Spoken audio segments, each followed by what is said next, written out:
Ready to resume, Mr. President. Session is resumed. Mr. President, I withdraw my earlier motion. Instead, I move that we suspend consideration of Senate Bill 1830. Consideration of measure is suspended. Mr. President, I move that we transfer, or resume rather, I apologize, with the consent of the Senate, I move that we resume consideration of Senate Bill 2951 under Committee Report 251. This is the bill on Agricultural Competitiveness Enhancement Fund, Mr. President. Any objection? None. In order. I move that we recognize Senator Recto to co-sponsor the measure, Mr. Senator Recto is recognized to co-sponsor the measure. Thank you, Mr. President, Majority Leader. The Agricultural Competitiveness Enhancement Fund, or ACEF, traces its genesis to our ascension to the WTO, or World Trade Organization, when the gospel of globalization made the world flat, and the world started chanting, "I believe in God, the Treaty Almighty, creator of wealth on earth," we also demonstrated our faith in the New World Order by changing our laws to make our country GATT compliant.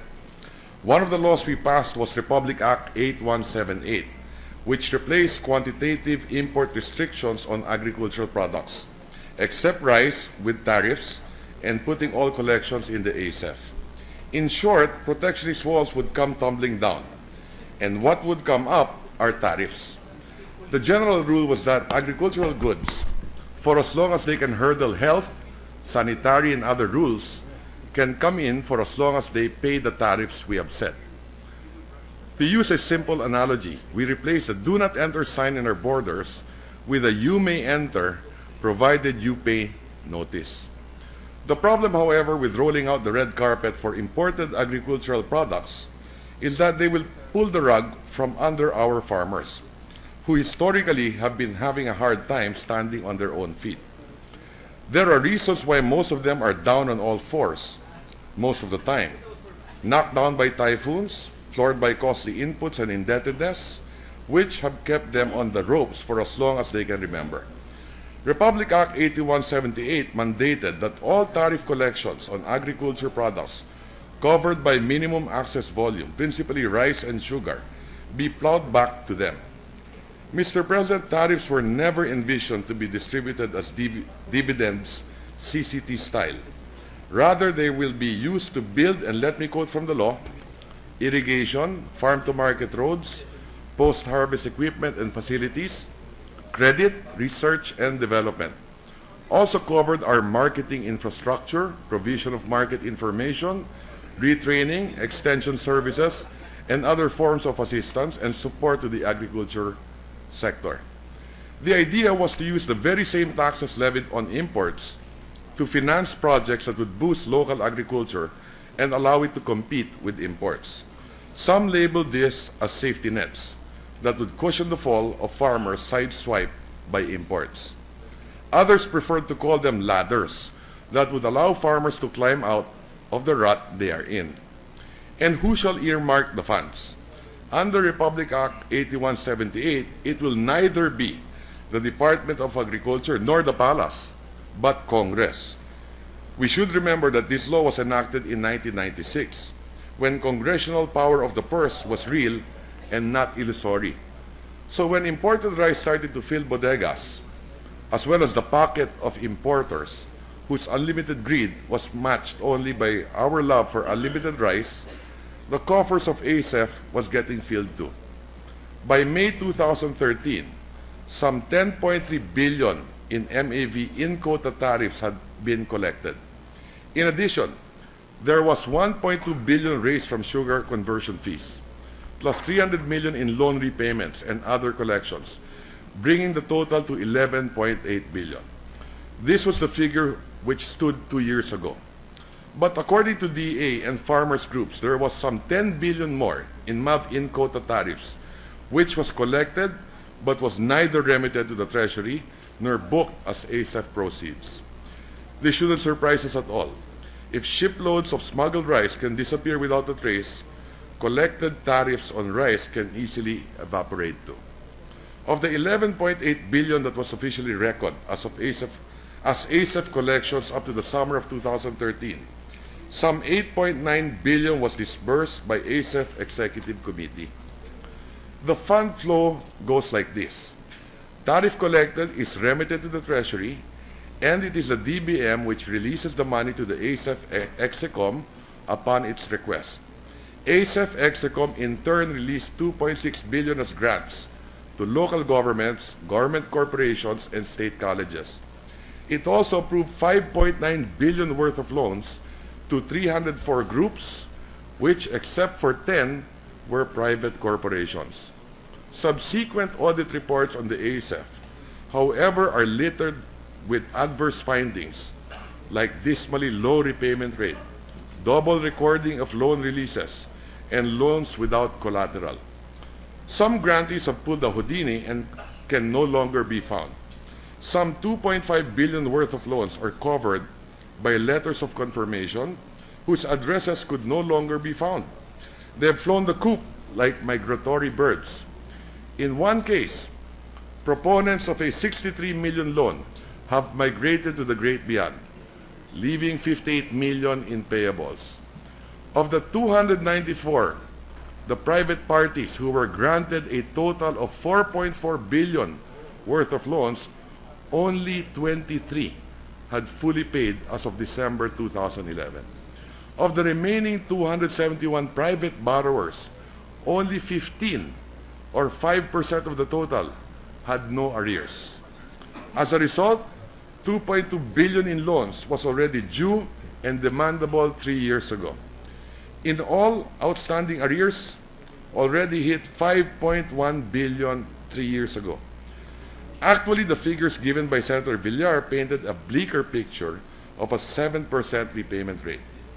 But not all defaulting debtors can't be found, and neither are they small farmers.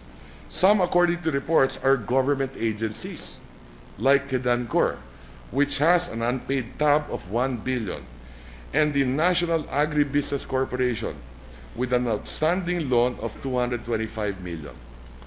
While these two agencies have been abolished, their debts are not yet considered extinguished. But unlike these two agencies, whose demise is unlamented, it is not yet time to call for ACEF's interment. First, ACEF still has an end of 2014 balance of 3.8 billion. Second, and more importantly, the concept of earmarking tariffs for local development. So what is needed is not to write the requiem for ACEF, but the law reforming it, which is exactly what Senator Cynthia has done. And with her experience in restructuring, no person is more qualified to write the prescriptions than her, as she has the head of a banker and the heart of a farmer. Plus, there is the other urgent need to extend the current ACEF law, Republic Act 9496, which will expire at the end of the year. But the bill before us does not just extend the law, but above all, make it more effective. This new program for ACEF debugs it of its corrosive and corruptive viruses. The overarching principle of this bill is that only legitimate farmers and fisherfolk must benefit from ACEF. More stringent safeguards are being put in place. For example, there is a ceiling of 5 million per project. Gone is the era of mega million unsecured loans. Borrower participation is also being made mandatory. The counterpart fund should at least be 10% of total project costs. This 10% can come in the form of capital outlay, land for the project site, equipment, and wages. In other words, saliva equity is no longer accepted. The menu of fundable projects is being narrowed down to the truly beneficial. It is strictly limited to acquisition and establishment of agri-based production and post-production and processing, machineries, equipment, and facilities to achieve modern agricultural practices and the like. Ano-ano ang mga ito? Isang halimbawa ay ang mababang farm mechanization rate natin na 2.31 horsepower per hectare. Pwedeng gamitin ng ACEF upang makabili ng mga traktora para may katuwang na si kalabaw, o kaya upang magpatayo ng post-harvest facilities. Kasi ngayon, isa sa bawat 7 kilo ng palay ang nasasayang dahil sa kakulangan ng bilaran o pag-iimbakan. The membership of the ACEF Executive Committee will be revamped. The chair of the Senate and the House Committee on Agriculture shall no longer jointly head the ACEF Execom. In fact, they are yanked out of the body. There is moral hazard in leading the body which you ought to oversee. Members of Congress are not supposed to serve as loan approval officers in a purely executive body. In their stead, the President of the Land Bank of the Philippines and the chairperson of CHED will be appointed. The logic in placing them there can be explained this way. If loan evaluation has to undergo due diligence, then you need the LBP head there. This is also pursuant to provision in the bill designating Land Bank as the one which shall manage the credit facility out of the funds. In this role, Land Bank shall determine the eligibility of the borrower and evaluate the loan security or collateral. As to the CHED head, his or her involvement can be justified by the fact that ACEF is also being tapped to finance the studies of students taking up agricultural courses. Actually, ACEF's mandate is not just to ramp up agricultural production, but also to produce graduates of agriculture courses. On hindsight, the scholarship components of agriculture courses. On hindsight, the scholarship component of ACEF was one of its few bright spots. Loans for production capital may have been malversed, but by and large, tuition to train human capital was not. Borrowers left debt notes. These scholars have diplomas as receipt of loans well spent. Overall, 10% of ACEF will fund a raft of scholarship offerings and assistance for students who are academically accredited for agriculture, forestry, fishery, agriculture engineering, and veterinary medicine courses. Another 10% will be used to bankroll agriculture research or upgrade research facilities of qualified SUCs. But like the ceiling on loans, each grant shall not exceed 5 million. The bulk of the fund, or 80%, will constitute the loanable portfolio for projects enumerated in a menu in this bill. With these parameters, the danger or the temptation of the fund being used as a milking cow or to feather private nest eggs is being removed. Mr. President, let me inject other element of urgency on why we must pass this bill ASAP. Yes, the bill has an expiry date, and audits have opened a can of worms. But these are puny compared to challenges that lie on the horizon, which ACEF can help us overcome.